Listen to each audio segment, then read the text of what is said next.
Hey guys, it's Poya. I'm one of the co-hosts at Bridges of Belief. Firstly, thanks for tuning in, and thank you for checking out our latest episode. It's part two of our guest dating series, maybe mini series. I don't know, something like that.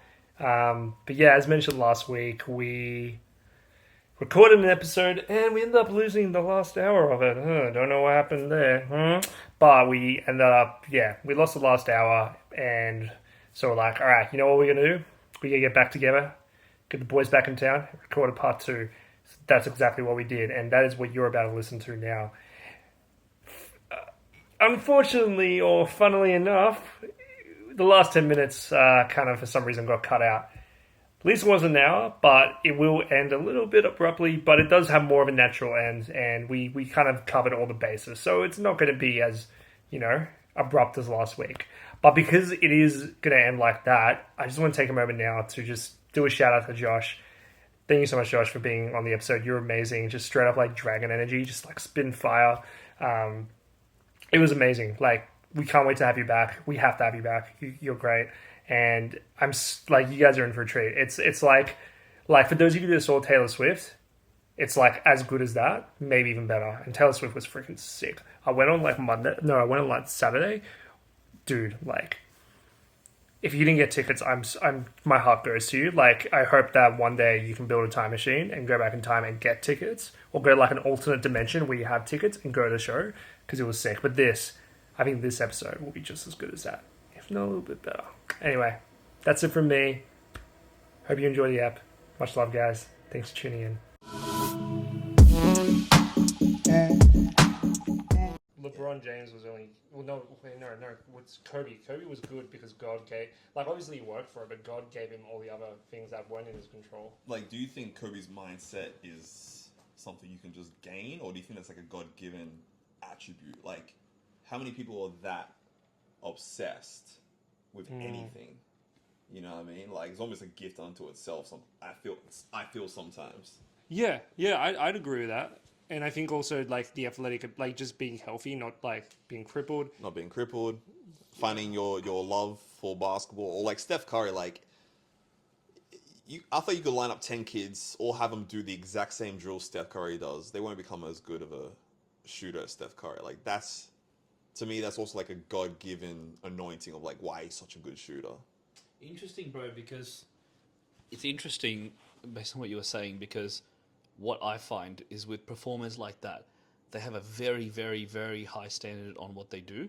And it comes back to those three traits that Alex Hormozy talks about. And I've told you this before, Yeah. where it's like they have a superiority complex. They feel on some level they have something that most people don't. But at the same time, the second trait is contrarily inferiority complex. They have an intense sense of they are not enough, and therefore they need to work really hard to improve themselves. And the third trait is delayed gratification, impulse control. So if you think about it, they've got this big thing going, okay, I am better. They've got this thing going, I'm not enough, so therefore I need to give it my all, otherwise I'm not going to XYZ. And number three, they've got impulse control. So it's like when I think of someone who's got like one, like you could say, hey, look, God-given talent, and on another level, it's just like, I'm not saying I have a definitive answer on this, but it's like also the same people that have that high level of performance, they've also experienced a lot of trauma as well. Yeah. And sometimes it's coming from a place of like, I'm not enough. So sometimes like that's something that I've been mentally just wondering and researching and thinking about, which is like, Yeah. we could call it God's gift, and it probably is. At the same time, it's like intense sense of I'm not enough. The analogy I like to use, because I don't think it's just God given talent. I think you need to also work at it. Like, say you have like phenomenal genes to be a bodybuilder. I've been gymming it more recently. It's like, Right, look at these guns, guys. don't do that. Look at this. Look at this. Jacked. Hey, Peptides, baby. No peptides. All natural. All natural. But like, analogy I like to use is like, okay, say you have like phenomenal genetics to like have like an amazing body, right? Some people have different shaped bodies, yada yada yada. If you didn't go to the gym, will that superior body manifest? Nah. no, yeah, I love how you did the chest pop. yeah. So in the end, like, even though you have the genes to be like the best, unless you actually also work hard at it, it won't manifest essentially. Um, but yeah, like the whole like Steph Curry, Kobe Bryant, all these guys, like yeah, I think it's both. That's how Yeah. I feel. I think it is both Yeah, are yeah, coming yeah. into it, kind of thing. Yeah, nice. Okay, let's get back into the conversation. I've just gotten Yeah. back from the toilet. That's the little update. And we are now taking it from last episode where Poya brought in the question, where does God play into our life in the dating life? So I kick it off. Yes. All right. Well, firstly, I think I want to get back to what we were talking about before because I think that actually kind of ties into this, but we'll come back to that. Okay. So I'm just trying to remember where we picked up from. Keep going. All right. Do your I'm just thing. gonna freestyle it. All right. Let's Yeah. go. I think where God should play the central role. So I think the first thing is, if you want to find someone, if you want a good relationship, you got to have a good relationship with God. And you got to be content in your relationship with Him, and you got to find your identity with Him. Because I think what a lot of people do, and I've been guilty of this, I'm sure you guys have in the past as well, is we want to feel seen and heard, and we have these wounds within us, or these holes that want to be filled, right? These emotional voids. And that creates a need, and then we try to get that from relationships. And so what we do is we put people on pedestals, we idolize them, and as soon as that's no longer a possibility, it destroys our self-esteem. Think of how many guys who get rejected, right?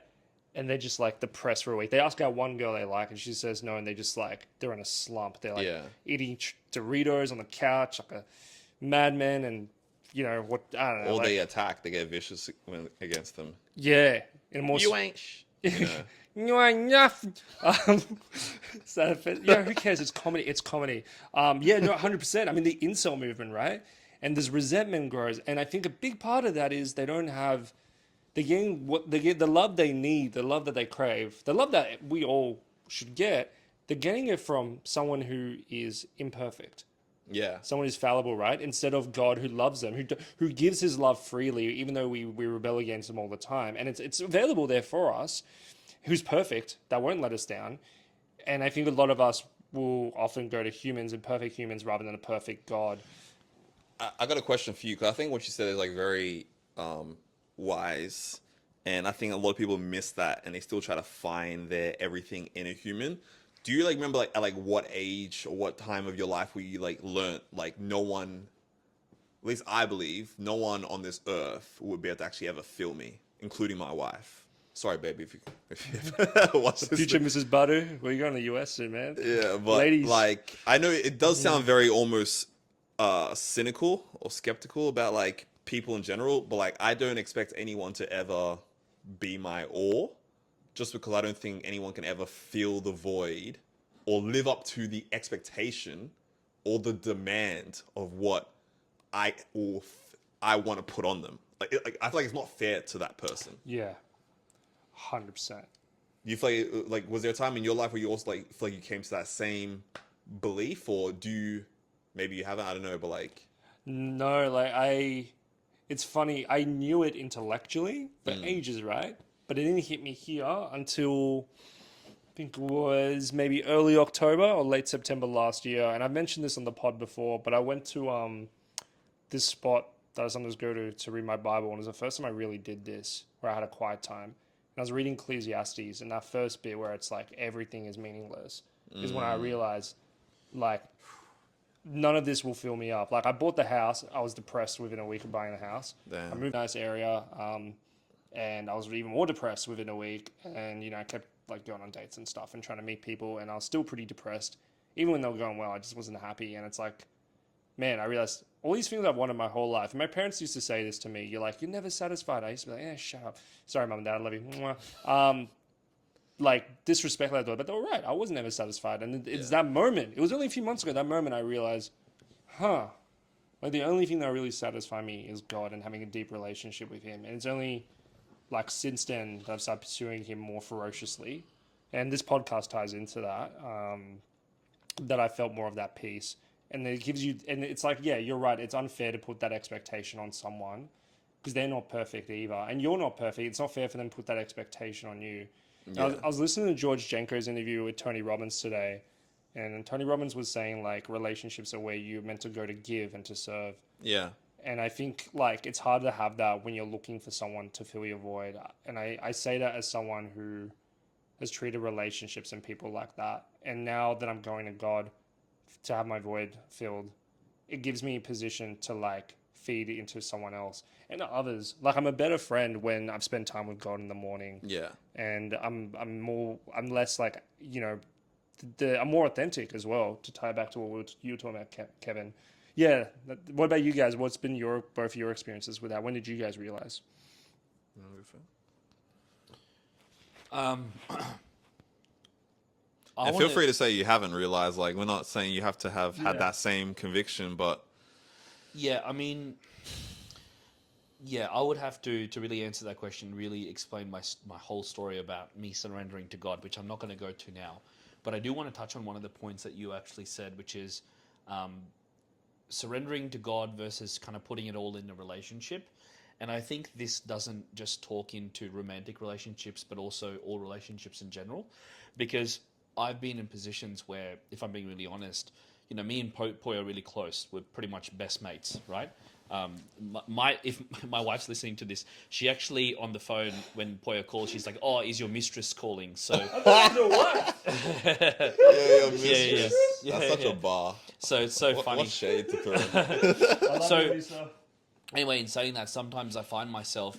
There's been times last year where I was really low, really down, and there would be times where I'm like, I call Poya, and I sometimes want validation from him, and I want him to tell me things that are good about myself, to make me feel good about myself in those really low moments, of course.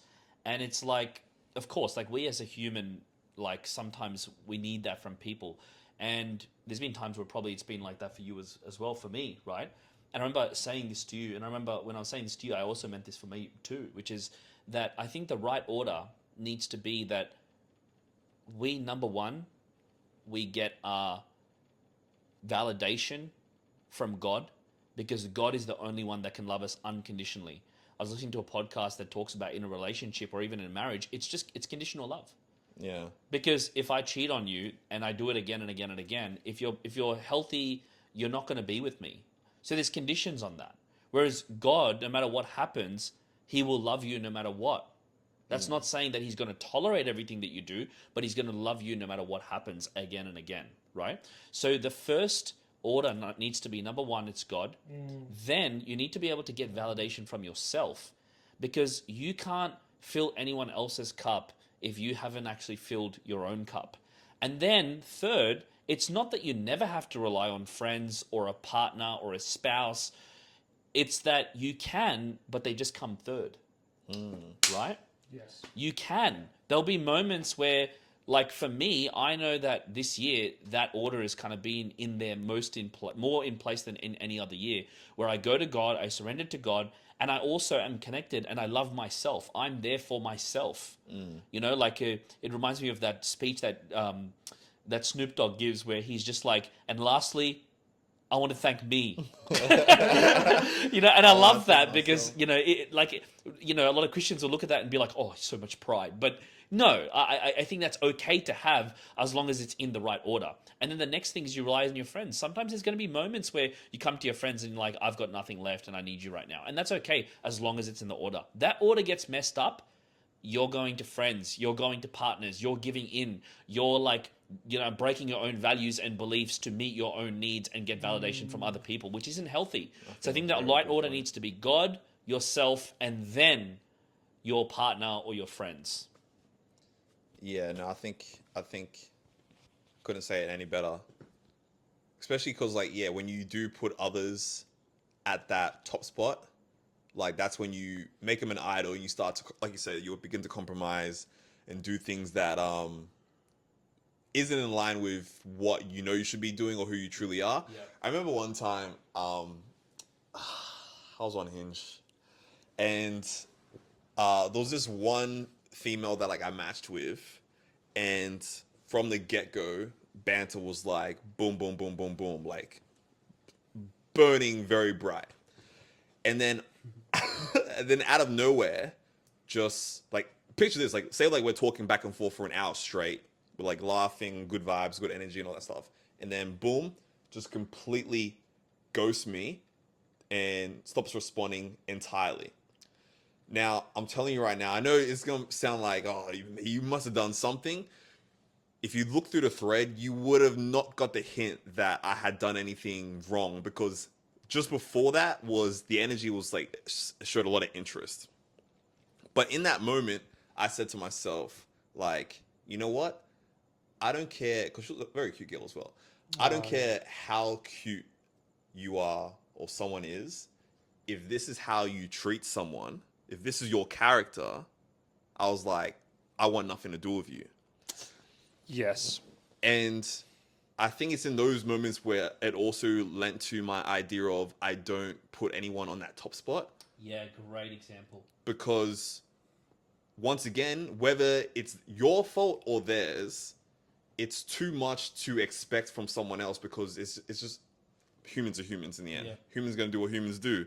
But I know we've got like, no matter how many times I mess up, one, he has my back. Two, he's gonna love me unconditionally.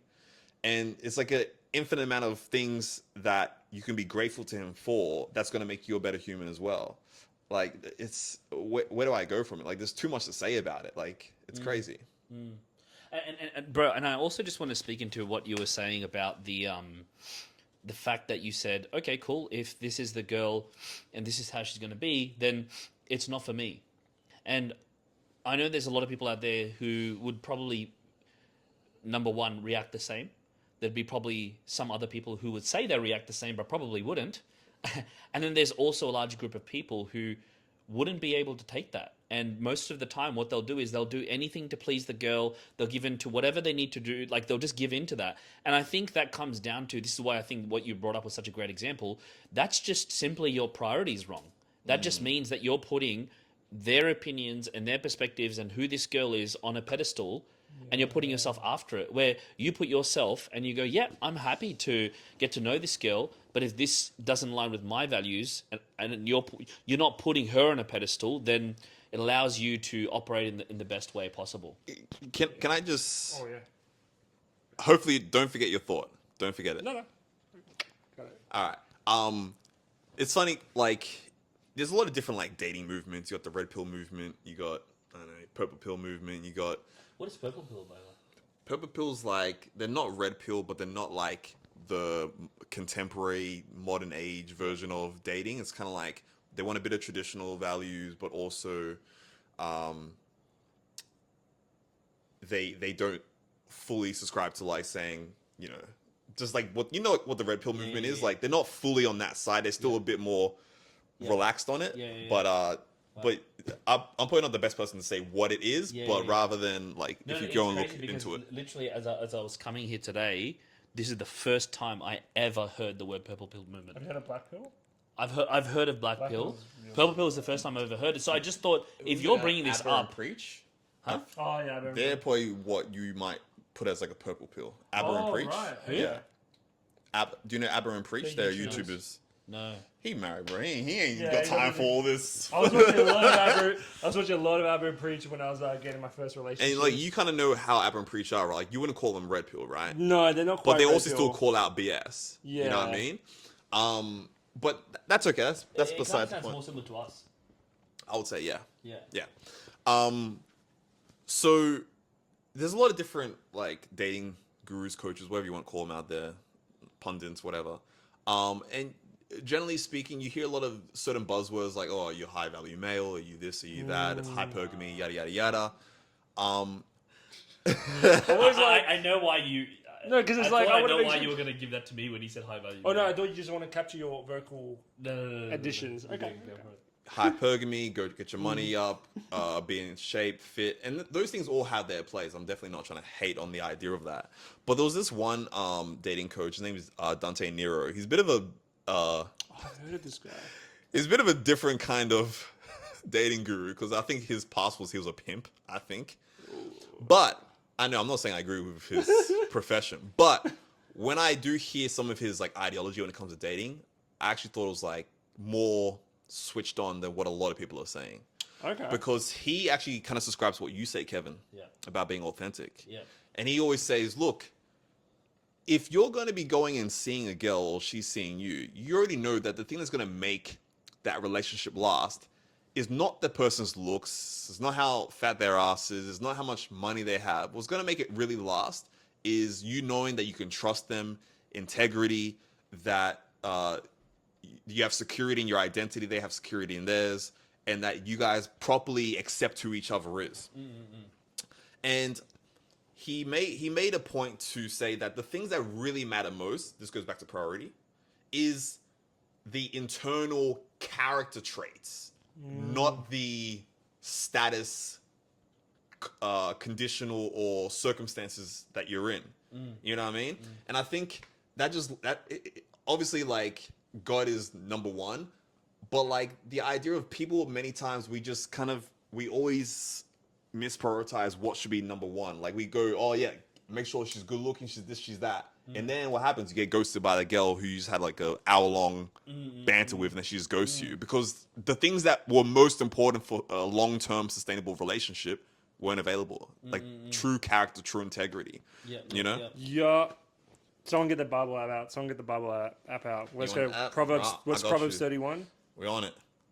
You guys know what verse and talk passage? Is this the woman? That's the woman. It's exactly what you're saying, Josh. Is this the It's, woman? it's in this. Oh, okay. So Yeah, what yeah. they say Clothed is in most important. righteousness. Interesting. Yeah. He's clothed in righteousness, that type of thing. Yeah. What's it? I want to get the actual verse out. This yeah. is NLT version.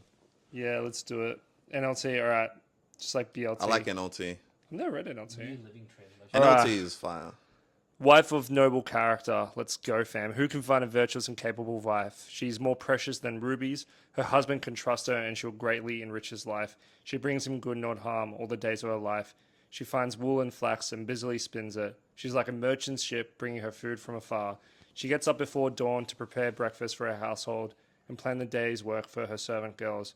She goes to inspect a field and buys it. With her earnings, she plants a vineyard. She's energetic and strong, a hard worker. She makes sure her dealings are profitable. Her lamp burns late into the night. Her hands... Oh, this is actually really long. I'm going to skip ahead. It's a long chapter, ain't it? Yeah. She's clothed with strength and dignity, and she laughs without fear of the future. When she speaks, her words are wise, and she gives instructions with kindness. She carefully watches everything in her household and suffers nothing from laziness. Her children stand and bless her. Her husband praises her. There are many virtuous and capable women in the world, but you surpass them all. Charm is deceptive, and beauty does not last, but a woman who fears the Lord will be greatly praised. Charm is deceptive. That one hit. Yeah, and then it says, reward her for all she has done. Let her deeds publicly declare her praise. So, like, the whole idea of charm is deceptive, beauty doesn't last. Like, this girl, right? Probably charming, Supremely. probably beautiful. Very. Her deeds publicly declare her praise. What were her deeds? Not very kind, was it ghosting, right? Yeah. And I think, like, especially Christian men, I've been guilty of this. We're like, yeah, but she thick, though. She hot. And then, like, you don't look at the other character traits, and you kind of, like... You're thinking short term, yeah, in that moment. Short term, and you're thinking with the wrong organ. And this is the thing, right? Like, you're not being authentic. You with the wrong organ. Yeah. Yeah, and you're not being authentic because you're if you are someone who loves Jesus and like is a follower of Jesus, right? You want to conduct yourself in the way that is in line with what honors him, right? And part of that is what you look for in a partner, and you would value those things in another partner. So when you're like giving into your, I don't know, your flesh, for lack of a better term, you're actually not being authentic, and you're not being true to who you are because you're not being true you're not being true to God. And then that ties it. And controversial take, and I'm curious what you Here we go. guys That's think. what you want. Let's throw some I Spanish in there. don't think dating a non-Christian is a sin, but I think it's like smoking. It's just a dumb thing to do. And it's like, if this is what you value most, if you value a relationship with God most, should that not be the thing you value in a partner most? And what I notice is people will often, and I'm not here to judge. I'm genuinely not here to judge, but I want to also, like, I say it how I think it is. Like, I think a lot of people will often settle, and I think part of settling is like, hey, I'm going to find someone whose values don't align. And it's that lack of trust in God, and trust that if, I think Psalm 1 talks about blessed is the one who walks in the path of the righteous or righteousness. Something about, Yeah. it's like, you don't trust that God's got you. What are you guys' thoughts?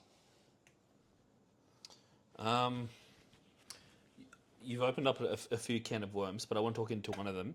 So, someone said the other day something really wise. They said that even if you're not a Christian, the Proverbs will work.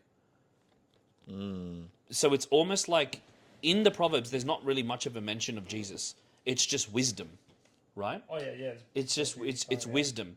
So then, if I look at the idea of is it a sin to marry someone who is not a Christian? It's probably not a sin. It's just as you listen to Proverbs and you get a good result, it's like it's pretty much going whether this is right or wrong. There's going to be consequences to you having a woman that doesn't at all completely resemble what says in that scripture. Does that make sense? Yeah. So that's one of the things I'll say. But I do want to throw a spanner in the works with what we were previously talking about, because I feel like it's an important topic. So true what you said, and it was beautiful that you guys brought up the verse. But I hear a guy going, okay, what now? Now I don't have to go for looks. Now I go for the girl that, like, do I have to compromise on looks? Do I have to compromise on the attraction thing?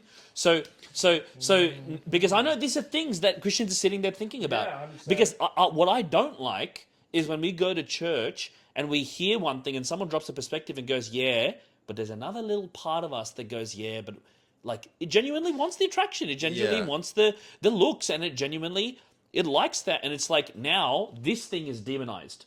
But we just have to pretend like this one is right. So I'm not saying this is right or that is right. I'm just throwing it here for us to somehow answer it and help other people who are sitting there going, okay, like, what can we say there?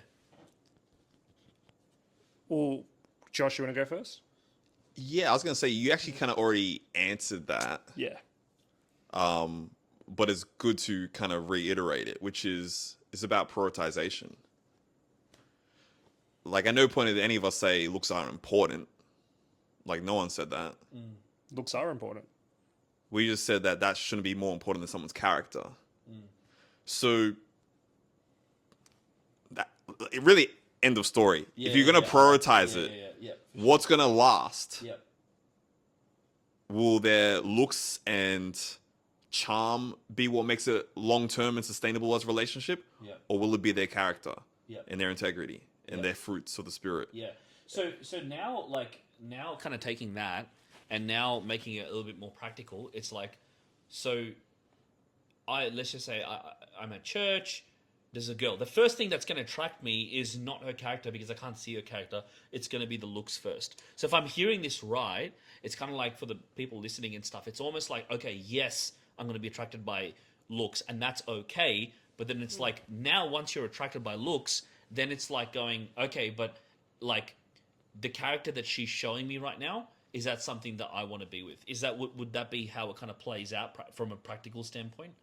I would say so. Yeah. Okay. Like, obviously there's the thing that attracts you first, but then once you begin to kind of explore it, is there more there? Yeah. And I think that's like a common phrase, right? Like when it comes to dating, like, your looks will attract you, but like your character will keep you there. Beautiful. Yeah.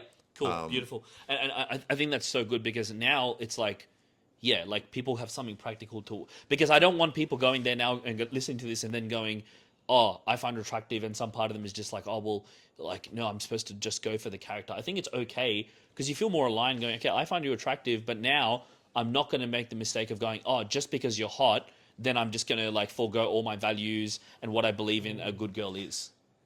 Is that right? I have something to say, but I know you also had a point to make before, so I want you to go. Oh, no, you can go. No, that's okay. Okay, I was just going to tie in, like, it says beauty and, beauty is fleeting, charm's deceptive. So I don't think it's actually saying those things are bad, but it's like, those things don't last. Like, beauty doesn't last, and charm can be deceptive. Because, like, how many of, like, a lot of the most horrible people in the world that have done terrible Con things? artists. Cult leaders. Yeah. Politicians, very charming. I mean, look at all the pastors who've been, like, have had scandals. Heaps. Charming, especially the sex scandals, man. Homie, they got game, they got riz. They know that, like, you know who I'm talking about. I'm not going to name. Wish we edited that out. I kind of don't know who you're talking about, but You mean the super good looking one? Yeah, you know which You- one. You can go "Brr," just like I haven't. I think He's got the gift of very very good looking too. very good looking, but very charismatic. I would Very before he He's a got politician. no passer, who was doing some. Oh, Lens. Paul Dents. We gotta edit that out. We can't put that in. No, Yeah, just bleep put- it, bleep it in, bleep it out, Who bleep it cares? out. I hope he's repented. But like very charming speaker. I remember before the scandal came, I was like, oh, this guy can talk. But charm is deceptive, and it ties in what you were saying. Like, yeah, like the looks is like you gotta find someone attractive, right? Like that's what pulls you in, as you said. But like, don't let that distract you from what's there. That's just the hook. The real like thing, the real stuff is like the character, and if the character's not there, done. I think it's funny because like we touched on this on part one, or maybe hinted at it for a bit, where like we talked about like the idea of addiction. Like people are like we don't even realize we're addicted to charm, we're addicted to beauty. We idolize these things beyond where they should be. Therefore, it becomes our god, and we're like, yeah, I know this is gonna bite me in the ass, but YOLO, let's do it. You know, like many people go through that journey of saying, we know that's not good for us, but we're going to do it anyway. It's an addiction. I think the definition of addiction is like when you do something to the point where it's dysfunctional to your life, but you keep on doing it. I'm kind of paraphrasing it, but that's essentially the definition of an addiction. There's something you brought up which is true, but I think there was one missing component that which makes people not make the right choice. You talk about like not trusting God, therefore they settle, which happens a lot. I believe that not trusting God is really just one part of it that makes people settle. Ooh. The other part is really patience, because you can trust that God has something for you, but if he told you, I have something for you, but you need to go through the wilderness for 40 years, how many are willing to go through the wilderness versus saying, that's it, I'm going to take this exit ramp and get the first thing that comes close to me. I'm going to go get Macca's versus doing the proper journey. Have a nice take. Yeah, like a lot of people, like definitely some people don't fully trust God, and that's fair. But I also feel like a lot of people they don't have the patience to wait out the demands that life requires to get what God's best for you. If that makes sense. No, it does. I love I this. guess yeah, this is sick. I would say part of trust is patience, but I get what you're saying. I get maybe there's different level. Could you say there's different levels to trust? We have like very basic trust. We're like, oh yeah, I know God's got me, but I don't have the patience. And then like a more comprehensive trust is that with the patience. Look, Yeah. I would need to sit and think about how like connected I view. Like I know they are connected, which one does influence the other. I definitely get that, but like what's like another way to put it? Say I knew for sure that if I was to diet properly and go to the gym 4 days a week, I can get to 10% body fat, right? And I'll look very lean. Yeah. But do I have the heart to wake up each morning and to stay disciplined and have self-control and to always go lift weights even when I don't feel like it? Do I have the heart of Goggins? Do I stay hard? Stay hard? Like, maybe. Me personally, I'm trying to get to that point, but like, many times, no. You know? So it's not that I don't think it's possible. It's just that I don't have the patience and the self-control and discipline to actually take on that journey. That's what I mean when I say like, okay, God has someone for you, or let me not settle. Like, let me go for the right relationship. Yeah, I know it's out there, or some people may believe it's out there, but they just don't have the patience to resist social media, resist all the temptation, resist all the mistresses that are calling, you know, or resist all the validation they're getting from someone who wants them right now. I know a lot of people who are willing to settle for, you know, women who are offering themselves to them right now versus waiting for the right partner. There's a lot of people like that out there. Yeah, I can't say their name, but like I know a It's few right. of these Good people. old guys, it's me. A lot of people can offering like, I'm Something I kidding. wanna say here. Okay, I think I love that. I think the fact that I think patience is related to how much resentment you have for your life right now. Here's what I mean. Someone who is grateful for where they are right now. I'm grateful because God is giving me these lessons. I'm grateful because God is teaching me really important skills right now. I'm grateful because God is taking me through a period of growth to get me to the point where I need to be ready. I'm grateful for where I am right now. If I'm grateful for where I am right now, then I'm happy with where I am, and I don't need to escape my reality and disassociate from where I am right now and create a fantasy in my head that, only when that happens, then I'll be happy, Wow. right? Because, for example, Josh, I look at you, right? And I think I don't see you in the desperate guy archetype looking for a girl. I don't at all see that, right? Which is very rare at this age. Around your age, how old are you? I'm 29. 29, right? I don't see the constantly smashing Tinder, always talking about girls, always looking for the one. Whenever you're talking about going to another church, it's always the agenda. I don't see any of that in you. And the reason why I feel like I don't see that in you is because I also see that you're on a mission. You're on a purpose. You're grateful for your life right now. You're happy where you're at right now. Does that make sense? It's only 100%. when I hate where I am right now, I need to infatuate with something else. If I'm infatuated with something, I automatically resent the opposite.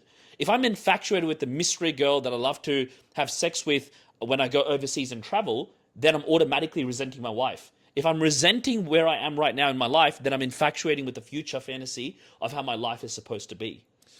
Bruv, I love what you just said there because, like, yeah, I never connected the dot that gratitude actually wards off impatience and that actually gives you patience. That, like, it in itself is an empowerer. That is actually wild.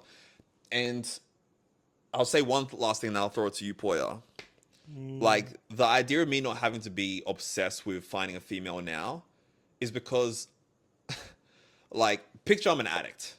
I am an addict. We all are looking for something. If it's you're gonna fill that void with something. Some people use drugs. Some people use gambling. Some people use women. Some people use whatever. They use work. They'll use whatever it takes to fill that void. I've already got my hit. Yep. My hit is God. Yep. That's why, like, am I always doing it perfectly? Definitely not. But, like, when your relationship with God is so strong that it feels tangible, it feels more real than my relationship with you or with Poya. Yep. You've already got that hit. You're already full, so you don't have to be begging the world to fill you because God's already like, I got you. Yeah. Here's your bread for the day. You're good. Okay. Amen. Okay. I'm going to throw this one to you, Poya. Right. I love that answer. Okay. And here's because I'm constantly thinking about what people are thinking listening to this, right? And what I hear is someone goes, "Oh wow, like okay, so I just got to rely on God and make God my foundation instead of looking for a guy or instead of looking for a girl." And it's like I know that there are so many like it's the desperate Christian archetype. I'm looking for the one, and hopefully that's going to fill me up.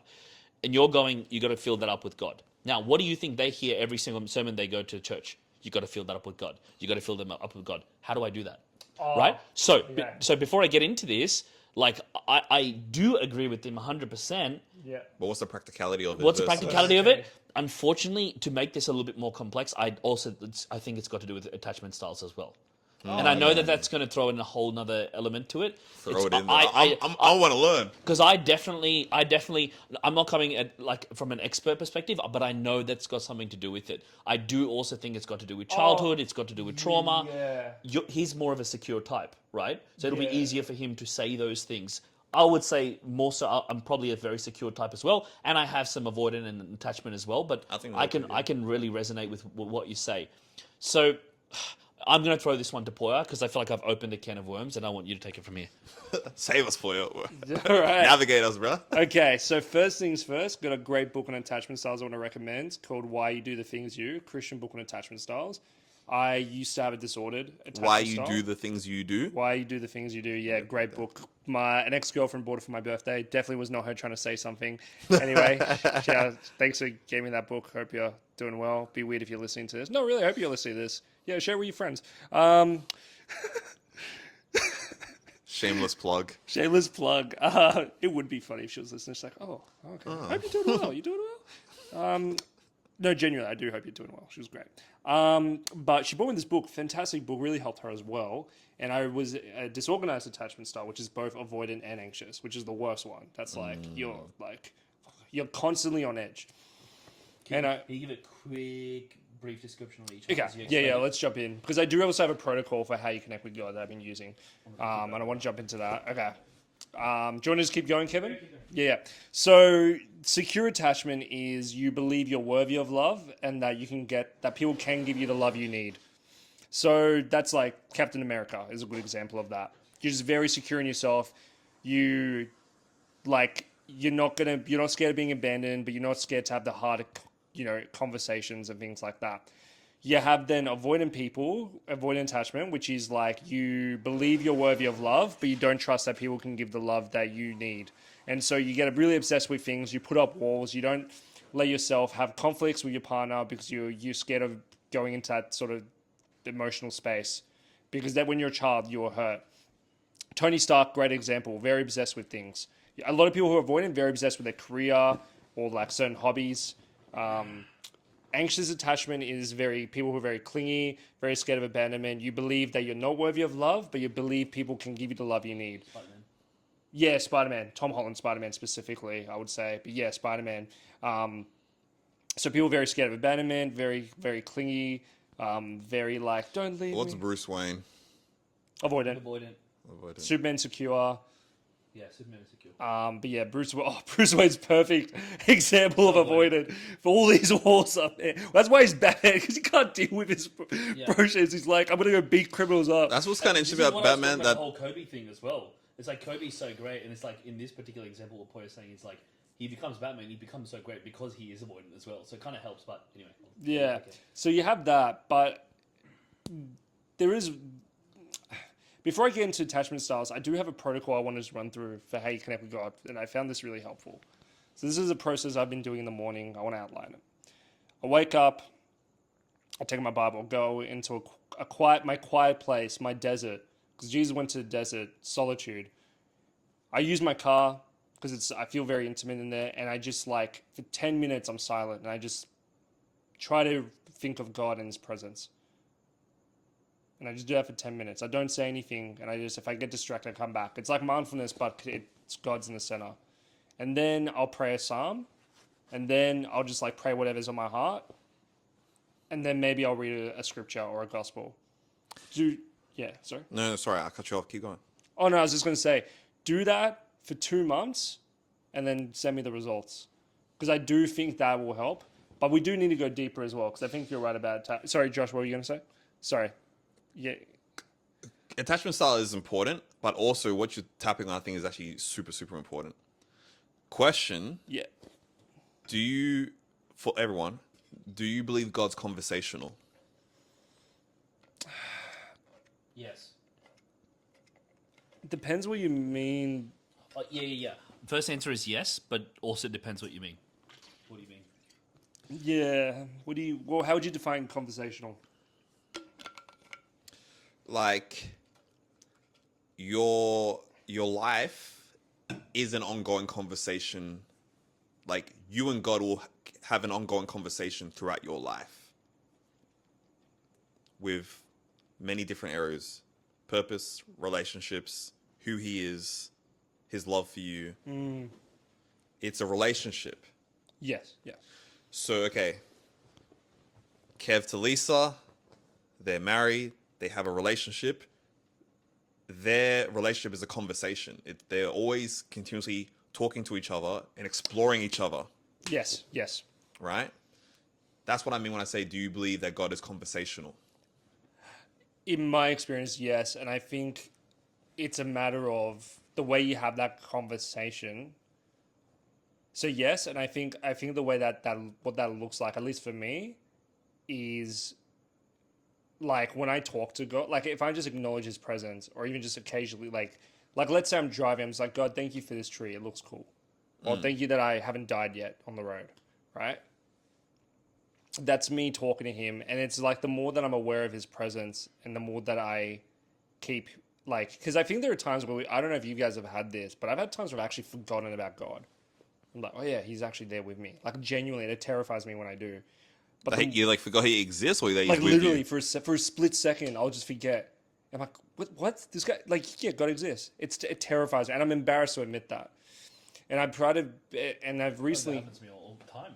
yeah, I've had it, yeah, and I think that's when I'm in my worst place because I'm not investing in the relationship. But when I find when I'm investing in it, when I'm aware of His presence, when I'm more conscious. yeah, more conscious of it, when I'm reading the scriptures regularly, when I'm praying regularly, and I'm giving thanks to Him regularly, or I'm reaching out to Him first when things go bad, I can hear Him talking back to me. I can see where He's directing me, Yeah.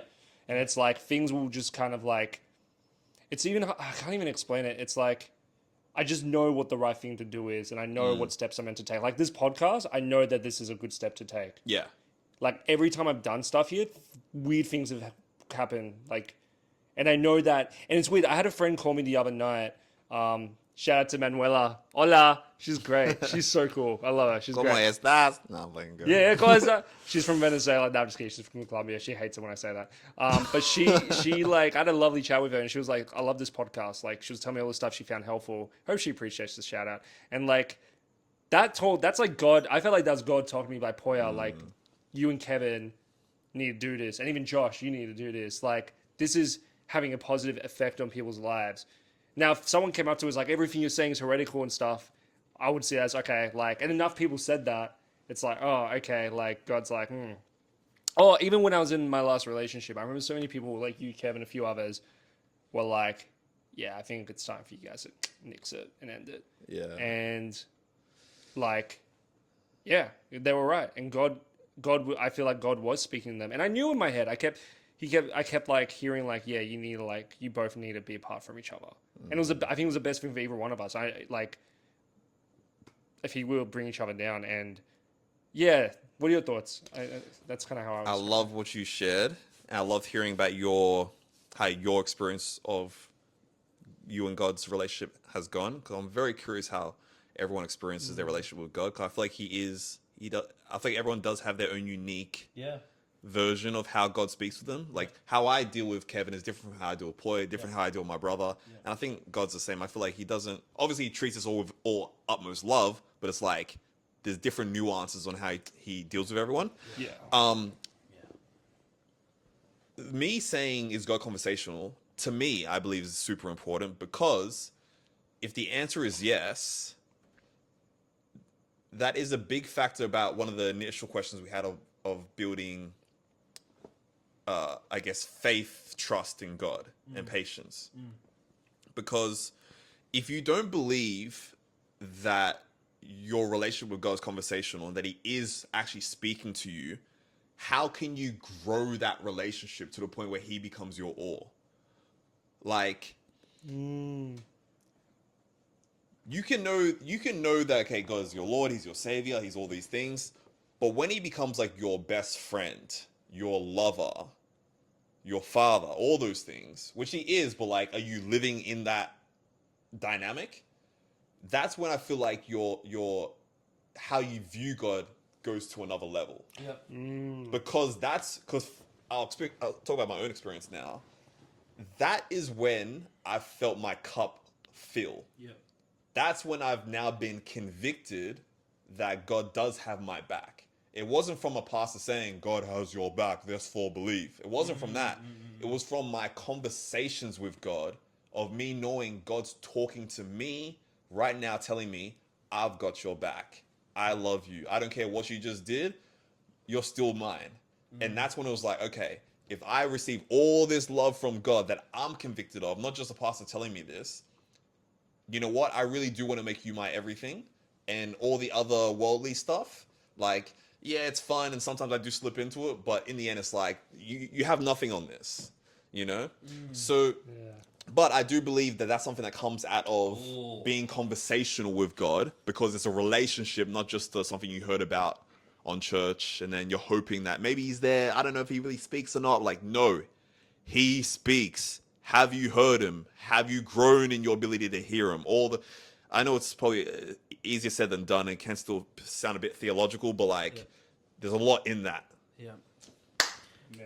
So good, so good. I That's the juice. so one of the things I was going to say. So, I guess this conversation is you coming from, sharing that because you're rooted in God and because God is your foundation, then you don't seem to be so impatient with whatever future things that you want with God. And because it's been conversational. And because it's been conversational, because you've been in communion with God, right? Yeah. You've been in that. Ooh, You've been in yes. that. You've been in that conversation where you're in relation with Him, right? And I think this actually just reflects to everyone to actually do the work, right? And when it means do the work, it means go to God, pray, read the Bible, do the basics, but also be in communion with God. But then the other question that comes to me is okay, there's people out there. I'm literally thinking of someone who I Yes. know in my head who is desperate on finding the one, and who does pray, and who does read the Bible, and is communion with God, but they're still not getting what they want. However, I myself came up with an answer to that, and I want you guys to reflect on my answer and tell me what your thoughts are. Okay. The answer, this person being in communion with God and reading the Bible and praying, the sole agenda of the prayer is, I'll do whatever you want, God, just give me this thing. Just give me what I want. Okay. Okay? Yeah. Right? Okay. Whereas another level of Christianity is, I will worship you even if you don't give me what I want. That's the final level. That's the Job level. That's like the ultimate level of Christianity. Guardian of Gethsemane, right? Oh, so good that you brought up that example. We're going to get into this in a second. But I wonder, and I'm going to throw it to you guys, there are people who want this partner, want this lifestyle, and are praying and are doing the right things and are showing up to church and are supposedly doing everything what the Bible says, but they're still not getting what they want. Is it also because their whole conversation is focused on what they want from God? And if it is, then why? Why? Can I keep it real short so that you can run with it? Dude, you can run whatever you want as well. I have not much to say. Okay. I'm going to be quick. I want you to elaborate on sure. it more. I think that's a misstep that person, they almost, oh my gosh. You're a genie god. Genie god. Like, yeah, genie god, but it's almost sadder than that. Yeah, it is. It is. There's gold right here Yep. in the form of this will be the most powerful, fulfilling Yep. relationship you'll ever have in existence. Yep. I believe Yep. your relationship with God will be the most fulfilling relationship you ever have. Amen. Yeah. By anyone else. It still requires work. It still requires investment, but it will be the number one relationship you'll ever have.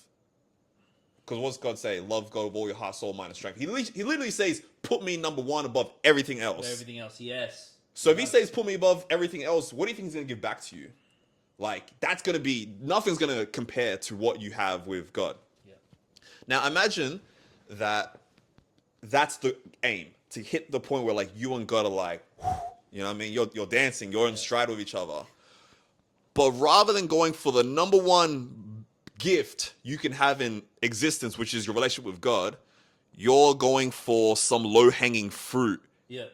Which is, I don't know, it could be fame, it could be whatever. I don't know what the one thing is, but Yeah. like, you know what it is, whatever. Yeah. It's like you're missing the greater for lesser. Yeah. Yeah. And that's what to me is actually sadder. Yeah.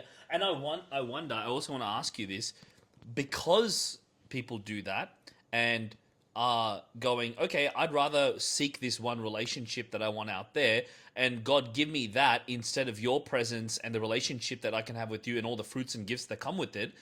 Is it possibly true that because they do that, it actually eludes them even more? 100%. And here's why it's so sad, because we're all guilty of it. Yeah. I'm guilty of it. Like, I know there's things in my life I'm like, damn, that's still an idol in my life. Yeah. You know, I'm like, damn, like, I wish God was number one, but I do see times where I'm like, damn, he fell to 2 or 3 on that day. Yeah. And something else hit 1, you know? So I definitely can empathize with the struggle of that. But yeah, it's a struggle. And one story that comes to mind that I guess just came to mind, so I felt like I needed to drop that in. And I wonder what your thoughts on this are, both of you, is that I think the perfect example of this is God asking Is it Abraham to sacrifice his son? Oh, bro. That's an insane Right? story. Because he asked this guy to sacrifice his son, which One and I only. know that. And after, Bruh. Me being a dad, Oh, bro, it was just after- bro. That's all I can say. That's all I can But it was say. also after 100. I think it was like years of them like not being able to conceive. yeah. Because, like, He yo- waited for it as well.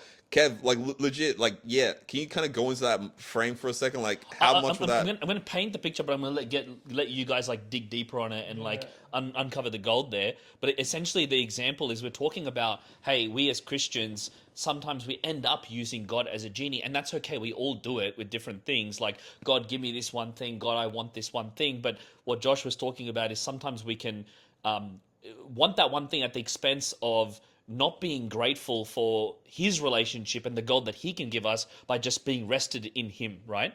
But it's like, then the paradox is that usually when you are seeking that one thing, it actually eludes you further. And then now we look at the whole story of Abraham where he goes, you give up the one thing that you want most and you do it first. And if you do it first, the paradox is I'll give you back what you want anyway. You do it first, Right? That's so wild. So essentially what happens is he asks Abraham to sacrifice his son, and then Abraham goes, I don't know what he was thinking. I don't know how much it talks about that, but he goes, okay, I'll do it. And he's about to pick up his axe and slice his son and sacrifice his son on the altar, which is in the Old Testament. There's a lot more background to that story if you're new to this stuff. But then at the last minute, God goes, no, don't do it. I'll give something else for it. Bro, I've got, So- I've got so much. So let's let's. Do you wanna go first? Nah, bro, you've been Oh, waiting okay. patiently, bro. This story's nuts. One, because like it took him ages to conceive, and they did the thing you were talking about where they even settled. Because at one point, Hagar. yeah, Hagar. Sarah's like, oh, like you can just knock Hagar up and we'll raise the kid. That's how we do it. And then he does it. They're just like, why'd you do that, mate? Yeah. And then it's like a whole big kind of, then like God has to like protect Hagar and the son by sending him away and all this stuff. By the way, just really quick, were you guys aware? I don't know if you guys know this. You guys know Hagar's son is the descendants of Islam. You know that, right? Israel. That's crazy. Like anyway, whole different story. But, Yeah, Anyway, go on. but that's How one wild element. is that, right? It's all one big family, ain't it? Yeah. That's No, what no one fights like family. that's like family. Armageddon is happening because of that. But anyway, Yeah, I almost feel like cut that out. Let's cut that out. Come Cut back that. like, Cut "Bro, that. this Cut is that. crazy." No, cut that out. yeah. We got a lot of edits. We got to get out of this. No, it's fine. And so there's that. The place that same mountain or whatever hill that he was going to sacrifice Isaac was also the same place where Jesus died. So it mirrors God giving up his son Jesus for us. Same place, Golgotha. Insane. Well, they do say like the Bible's like the most hyperlinked text in the world. Yeah. Like it's disgustingly hyperlinked. Yeah. Crazy. Insane. And so you got so you got that right. And then this is the other thing. There's why I think I remember my pastor to talk on this, and I think at one point Abraham said something about them returning.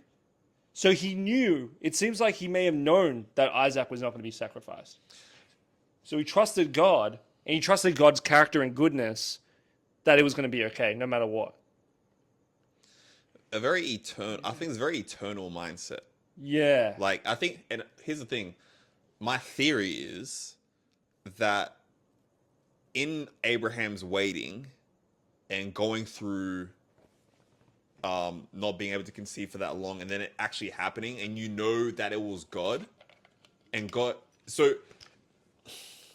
I won't say that it'll be going too deep, but like if God had proved to Abraham that I can give you a son when your wife's like older than she can to conceive and you're too old, but it still happened, what else can't he do? Amen. It's like he's proven himself to Abraham. So Abraham's reached a point, my theory is that Abraham has reached a point where he's like, I know you got it. I know you're good for it. I don't even need to be worried about, like, you can bring him back anytime. Like, if you did this, you can do that. Like, he's not even stressing it over anymore because he's seen him do miraculous things already. So it's like, what's one more miracle? Yeah. I think it's I think it's that, but I think it's also just like he's just abandoned all his needs. Okay, so I was asking this friend about Christians and how come some Christians they come to church and I see them give their life and then 5 years later, 10 years later they're gone. Like, and then it's just like, well, did they really give their life? Did they not? And sometimes I walk people in church and they say a prayer, they become Christian, everyone claps them, everyone celebrates, but in my heart I'm like, how are we celebrating if you don't even know that person's going to stay or not, right? So anyway, I was really looking for the answer to this question. I was like, so what really saves someone? I don't really know. And I'm still kind of undecided, but there was an interesting thing that happened where I met someone and they were just sharing with me that really when you become a Christian, and I don't know how true this is, but really when you become a Christian, there's levels to it. And one level is just the heart change where like, it's almost like there's like behavior change where you change your behaviors. Maybe you stop jacking off so much. You can do a couple of things. A couple of things. A couple of things change. You start reading the Bible a bit more, whatever. And then the next level is there's a heart change where it's like, okay, my heart changes, my priority changes. I'm gonna put you more in my life. But the final level, which is the true level, is where he becomes complete king of your life, which means none of my needs matter. Not because you're going to bring someone back, not because eventually, even if you take this away, then you'll give this back. No. It doesn't matter. None of my needs actually matter. You're a complete Lord. Full stop. What does that look like? Because what you're saying sounds super profound, and I'm inclined to also believe you. Yeah. But what does that look like per se? Well, okay, so for example, I was challenged on this 2 weeks ago, okay, to the guy who was actually speaking to me in the parking lot at church. He was saying to me, I feel like we're going in a completely different tangent, but I'll drop it here. If it sinks in, it sinks in. Like if we end up talking about this, we do whatever. But he essentially said to me, he was like, I've been through this stage you've been through, Kevin, where it's almost like whatever you want, whatever like you love in your life right now, it's your business, it's your dreams, it's your goals, it's your finances, it's your health, it's your kids, it's your everything, all the things, all the dreams and desires. Would you be willing to say, it doesn't matter. If God asks you to give it up, you'll give it all up, and you just follow Him. And I was like, I don't know. I don't know if I'm 100% at that level, but I feel like I'm moving towards it. And something in what he was just saying felt like that would be the ultimate goal. And then, by the way, John Mark Comer talks about this. He actually has a preaching specifically on this, which you should call it. It's called the 3 levels of faith. Where the first level is you come in because you become a Christian because you're like, oh, I need this need, like I'm an alcoholic, save me from this. But he does that for you. Yeah. But then the final level is, even if you don't heal me, even if I am tortured for the rest of my life, even if I am persecuted, even if you don't take me out of jail, you are still Lord of my life, and that's the final level. And what he frames it in a way where he frames that as a what is it? It's like a ladder that we go through. And eventually, he was saying, a lot of the old school Christians who are like, I don't know what generation they are, but the oldies, when this whole COVID thing happened, they were just like, yeah, whatever, it's all right, whatever. Like a lot of the oldies, some particular generation, because they've matured to that level where it's like, whatever, God will always figure it out. I've been hearing some pastors talk sometimes. They're like, I want to suffer for the Lord, and I'm like, I am not there yet, fam. Like, there really is levels to it, you know. You have Jordans, you have Kobe's, you have All-Stars, you have rookies, and they're all still NBA players. Yeah. But they're not all at the same level. Yeah. And sometimes you'll be hearing the OGs talk, and you're like, okay, that's what real surrender looks like. That's what real trust looks like. That's what someone who's ready to really die for the cause looks like. And you know why I really was drawn to this answer? I was drawn to this answer because I couldn't find a answer for why God doesn't heal people. I was like, because yes, God heals certain people, but then certain people just suffer for the rest of their life. But within this framework, it makes sense. Because, do you understand what I'm saying? This is personal for me. Yeah. I just have a medical condition that like crippled me growing up, and I've had prayers, like healing prayers, and nothing happened. But I see how God's used it to build my empathy and to build my compassion. Like, I wouldn't be in a self-improvement if I didn't have that illness. And, like, it's all good now. Like, I'm on meds for it and it's all good. Not illness, but, like, I guess, medical condition. But, like, if I just got miraculously healed of it, I don't think I'd be who I am today. And I don't think I'd love God as much as I did. And so if it means that I have to do, like, a weekly, like, injection to, like, yeah, and if a weekly injection means that I love God more and I'm more reliant on Him and I'm more grateful for the fact that I can actually like go and do martial arts now in gym, that I'm not a cripple anymore. And if it means I can love those who are outcasts, because I think that's something like that it gave me a real love for outcasts. Yeah, let's go, fam. Like, Yeah. cool. I'm willing to do that weekly injection. I don't need a miraculous healing. Maybe now it'd be nice, saving some money, but Yeah. like, yeah, I can see why God didn't heal me of that. Yeah, No, my- that's yeah. yeah, And as annoying that as this may sound, like he still may heal you in your lifetime. yeah, Like I'm not saying I know the future, but like, and I know that can sound annoying as hell because like you're the one who's going through it, but like, you don't know when God's gonna move. You know, amen. Yeah, the story's not over. I guess a precedent for that is like the woman of the issue of blood, and that like sometimes you hear about people's journeys, and you're like, how did you go through that? Yeah. Mandela, 27 years. yeah, How do you go through that? How do you wait that long? 40 years in the wood. How do you go through that? And it does humble you. It does make you grateful for God allowing you to go the easy route sometimes. I'm like, whew, my life could be a lot harder than what it is. Like, but even then, it's like, man, in the end, it's just like God. I don't know, bro. I don't know what to say. I'm actually speechless now. It's crazy.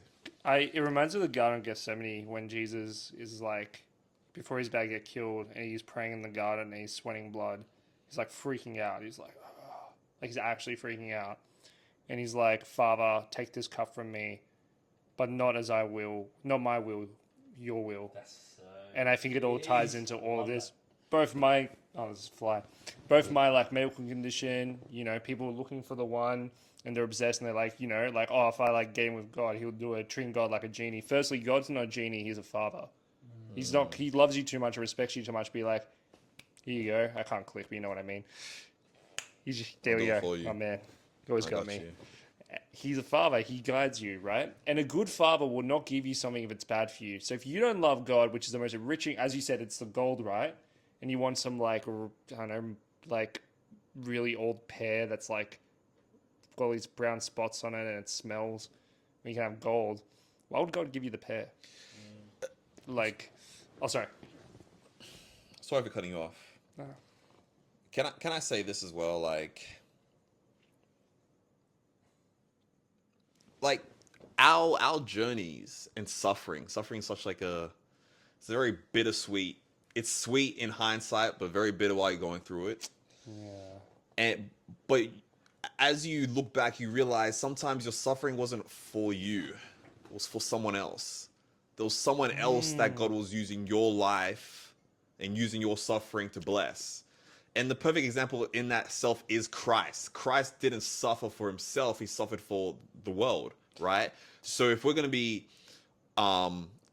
basically representatives in like living the life Christ lived, you should also expect that when you do suffer, even though you may not know the reason, but many times the reason might be because it's for someone else's sake. God is saying, hey, I'm going to use your suffering so that we can love someone else who's needing it. Because what's like the two greatest commandments is love God with all your heart, soul, mind, and strength. Bro, yeah. And then he drops the other doozy. Love others as you love yourself, or love your neighbor as you love yourself. So there's another component. It's not just you. It's not just God. He's telling you to also love humanity around you. I want to come back to how this all happened. I know this was part 2, and it was piggybacking off of dating. And I was going through all these different tangents and all these different, avenues. came from the idea of prioritization and what it means to either put God at the top or put other things at the top. Good. And ultimately, I feel like everything we've said now is just examples of what will make you either put God at the top or put other things there. Do you trust him? Have you gone through the suffering and seen on the other side that he had an answer for it? Have you experienced God to know that he is good? Have you gone through the levels of faith to go from I want something to my heart's changing to I've sacrificed all? Like all those things still helps you out in your relationships, because then when you go to your relationships, you're already full and ready to say, I don't need this. I may want this, but I don't need this. And I know that God's got me, you know? So like Secure attachment. secure attachment and using God as that base.